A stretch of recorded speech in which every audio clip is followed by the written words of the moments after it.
Creating a budget, that's what we want to talk about today, guys.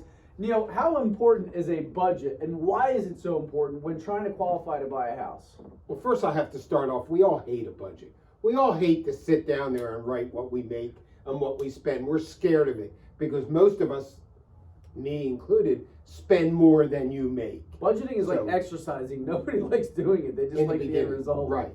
And the end result is what's going to get you in that house. It's going to get you that shiny object, the car, the whatever. Buy the house first, though, but get it. So what we wanted to talk about was how to create a budget, because a lot of people, I actually asked Neil this. I've never been taught a budget by my parents. I asked him, I said, were you ever taught a budget? And he's like, no. So we wanted to take a couple minutes to help all of our borrowers and say, if you're looking to create a budget, you want to understand the simplistic or the most simplest way to do so, this is it. For this scenario, let's say that you make $4,000 gross income. So let's say you have a $60,000 a year salary, that's $5,000 a month. In this scenario, you make $4,000 a month. After Uncle Sam takes his taxes out of your paycheck, you're left with $3,000. Again, rounding numbers for the sake of the scenario. Let's now look at some expenses. Now, typically what I like to look at are the most common expenses or the necessary expenses. So look at this. You might say, oh, you didn't put gas or you didn't put that. There's no miscellaneous on there. It's okay. For the sake of this, we're looking at the simple. You can always add a column or take off a column. Right. We're just showing you what to do.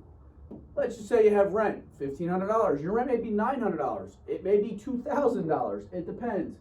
Car payment, $300. That may be $600 or $640. I had a woman today, it was over $800, and I said, why $800? And she said it was my first new car and I deserved it. But now she can't buy a house, so make sure you think about that before you buy the car. I love that line. I deserved it, yeah. You deserve a house. Buy that first because it'll grow in value. Anyway, you look at the necessities. Go right now. If you use a debit card, which you shouldn't be using, you should be using a credit card so you can build credit. Go through your debit card and look and say, where is my money going on a regular monthly basis? Now, if you see that the bar is one of the places where you spend your money, you need to cut back or throttle back on that. Same thing with Starbucks or Wawa or everything. You see you're buying lunch. You don't need to go out DoorDash, 3 meals a day. We just had this conversation. You don't need it. You can pack your lunch. I always did. And breakfast you can eat at home. You don't need to do that. Exactly. So now let's just tally up this here. It comes out to And yes, I know he missed gas. I missed gas. That's okay. $2,445. Okay. Let's just assume that when this completed or this totaled up, it's going to come out to $2,445. This is your net income after taxes. This is what you call take home. Take home. I think everybody understands. After your take-home pay, you subtract all these expenses, which is going to come out of your bank account from a monthly statement standpoint. You're left with $555. What you do with this is going to be what determines how fast you have enough money for your down payment. It also may determine how fast or how quickly you pay off other debts so that you qualify to buy a house. What you do with this number right here is most important. Whether you're investing it, whether you're putting it into savings, you need to make sure that you take this money right here and put it into the best place possible. And don't keep putting it off, say, I'll do it next month, I'll do it next month. And people are saying that now, oh, well, I'm getting my tax refund. You have no idea how many people told me they're getting their tax refund. And then when I talked to them after they got it, oh, things happened, things came up. Well, guess what? Life comes up. Life comes up all the time. You didn't have it before, you don't need to blow it. Do you know how many times he and I drive past Wawa every day, Wawa and Starbucks. He has to go a little out of the way for it, but every single day. I love Wawa coffee. I love Starbucks coffee. And instead of that, even though I can afford it, we make coffee here. Why? Because it's a mindset. It's a discipline. Do you want to live a better life? You can. You just have to sometimes tweak some of your daily decisions. Do you want to have better credit?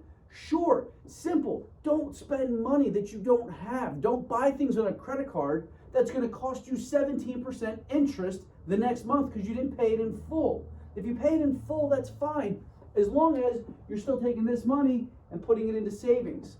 If you're taking this money and you're blowing it on stuff that you're buying, that's not going to help you qualify to buy a house. Okay? So the whole point of this, guys, is to take a look at what your total monthly income is, look at all your regular expenses, figure out of these things here, what can you either reduce or completely cut out. Like going to the bar on weekends. You should do a survey. How many people that you go to the bar with on weekends own a home? Just putting that out there. Yeah, just look and see.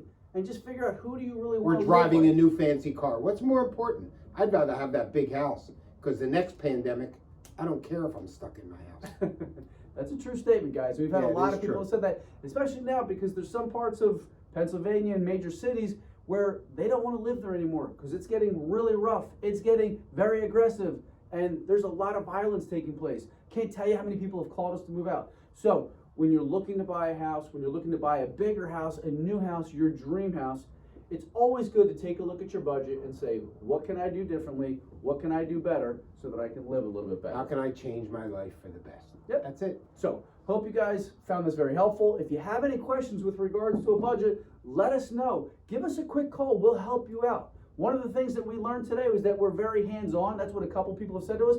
But the one guy today said, I spoke with 4 other different people. He said, you were the only one who actually took the time to understand my situation before you pulled my credit. That made us feel really good. Why? Because it means we're taking time to invest into you, whether or not we're going to get a deal. Sometimes we spend too much time, but that's just the way we are. Right. We'd rather build more rapport because then you're going to refer more people to us. All right. So if you found that helpful, please like it. If you have any questions, please comment on it. If you found it really helpful, please share it. And we'll catch up with you in the next video. Stay safe.